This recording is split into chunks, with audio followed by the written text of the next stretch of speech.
Well, good morning. Welcome to Thoughts Can Change Your Life with me, Reverend Wolak. We're here each and every day at 8 a.m. for your viewing and listening pleasure as we explore life together, because that's what we do. And today is a special day. Why? Because it's today. Do you get it? Today's special because it's today. For no other reason, today is special because it's today. And so today I want to explore this idea of our personal power, our hidden power. It's hidden, it's right in front of us, and we don't even realize that it's right in front of us.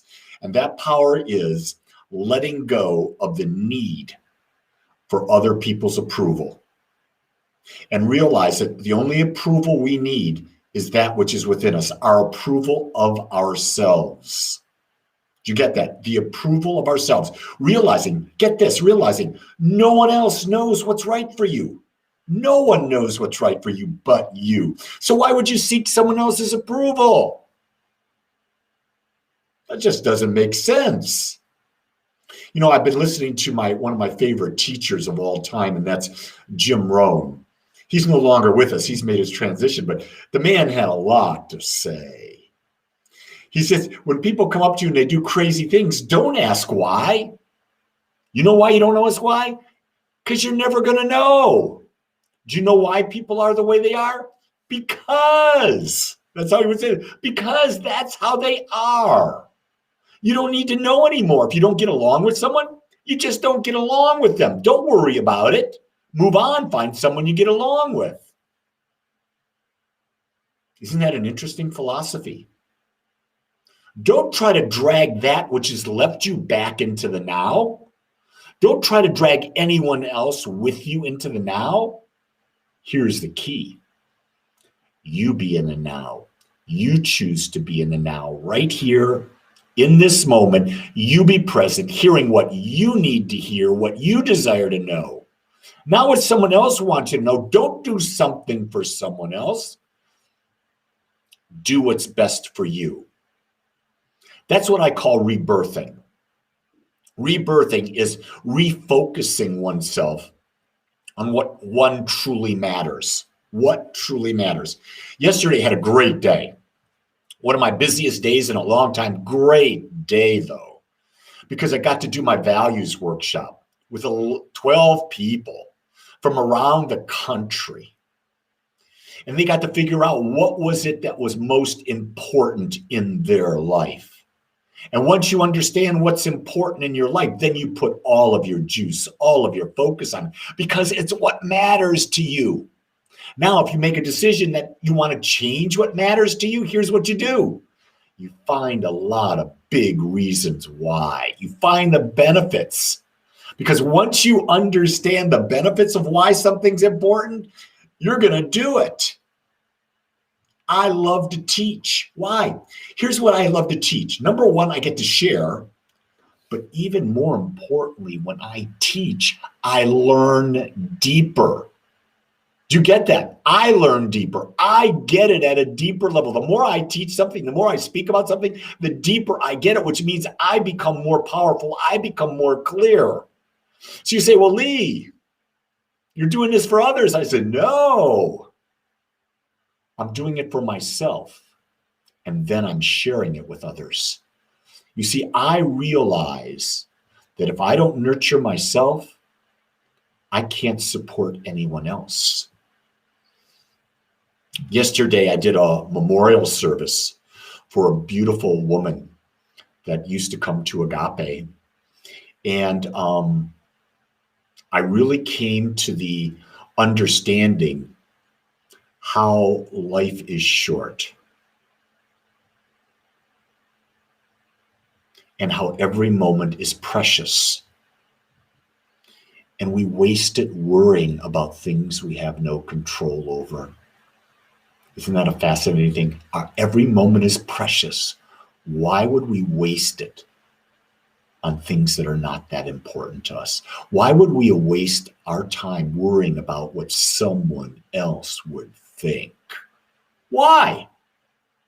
That's sort of silly. Would you waste your time if you only knew you had 5 minutes? 5 minutes to live. What would you do? Would you waste it on people? Worrying about them? Or would you be telling people how much you love them? That's a key thing. Tell people how much you love them. Lori says, got to see your mom and dad and celebrate a birthday. Haven't been together in a long time. I know. Man, this week has been a great week for me. I've been with people. I got to have lunch with a buddy on Thursday. I got to have lunch with 4 community members on Friday. Yesterday, I got to be at a memorial service with about 30 people that I knew from years and years ago. Then we went out with another couple for dinner last night. Life is good. Life is back for me. I'm living my life fully and completely. Now, you got to decide what's right for you. You got to decide what's right for you to live, but I'm not wasting my life. I'm living it. I'm present in it. Here's a key thing. Make sure you choose who you share your life with. And choose people to share your life with, not because you want to please them, not because you have an obligation. Choose because it gives you joy. That's the key. Choose because it gives you joy to be with them. Should it be work to be with people? If it's work, you got to ask the question, why? Interesting, isn't it? A lot of clarity has come in this last year. Clarity that I would have not gotten if it hadn't been for all that has happened. And that clarity helps me live a greater life. I see everybody checking in out there. I love it. If you haven't checked in, please do. Tell me where you're from. Because when I get to see your name out there, guess what? I start identifying with you. I get to know you just by your name. Oh my God. What's this? Nicole says, so many people worried about falling on the snowboard mountain because people see them and they get embarrassed. It's okay to fall, ride the mountain, enjoy. I haven't skied, Nicole, since 1976. Were you even born then? Let me tell you, I loved when I fell down. When I fell down, I just laughed. Man, it was a ball. You can't know really great skiing or snowboarding unless you fall down. Falling down as a kid, that's what you wanted to do. You made an effort to fall down. It was fun. Look at Raven out there saying toxic wastelands of Jersey. Raven, don't be talking about Jersey toxic, because if you do, you're identifying with it. Here's what I remember about New Jersey. I remember being in places like Basking Ridge, absolutely gorgeous, full of trees. I mean, so wooded. Some really great little hole-in-the-wall restaurants I went to when I was there. That was way back when I was in the corporate world. That was at the end of the 80s, I think. What's this? Spell Rush says, do you believe mankind has an inherent purpose to spread the seeds of life to other planets? I think mankind has an inherent purpose to live life fully, whatever that is. I don't think there's a mission. I don't think there's a purpose. God doesn't have a purpose. This thing we call God. First off, it's not a being. It's not a he. It's not a she. It's an it, meaning it doesn't look like us. It doesn't think like us. It's just life. It's energy. It's everything. And what it gave itself as each of us is an inherent desire to become more. That's what I'm talking about today at 10:30. Can't go any more into that. Don't want to give away my talk. But do we have an inherent need to spread the seed? Spread the seeds of what? What if there are beings amongst us right now? We call them alien or light beings. Think about how advanced they must be.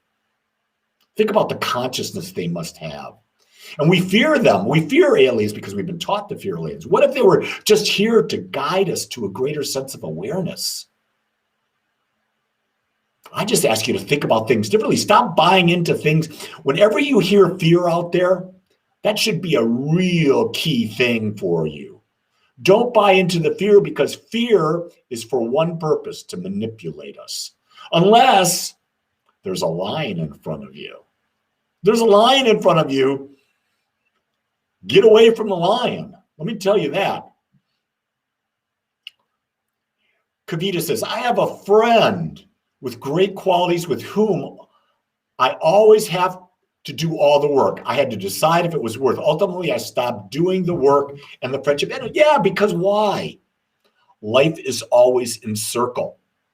There's always an exchange of energy. It must be circular. There cannot be any blocking in it.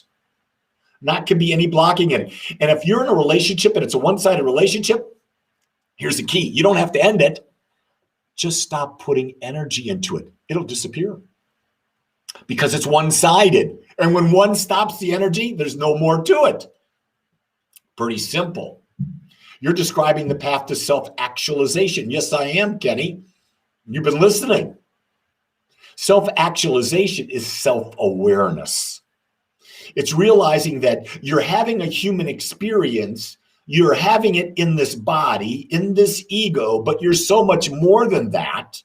And the more you become aware, the more powerful you are. Not only the more powerful you are, the more free you are. That's the key. That's the exact key. Awareness gives us freedom. We're no longer living by the prison of the unconscious mind. What a great place to stop. Listen, I'm so grateful that you're here with me. I really enjoy doing these morning gathering talks and exchange with you.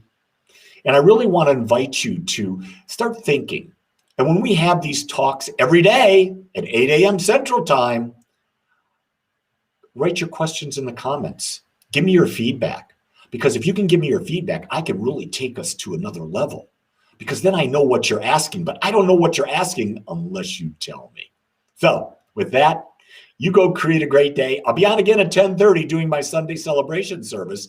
And I want you to know, I love you and I accept you just the way you are. Go create your most magnificent day. Aloha, everyone.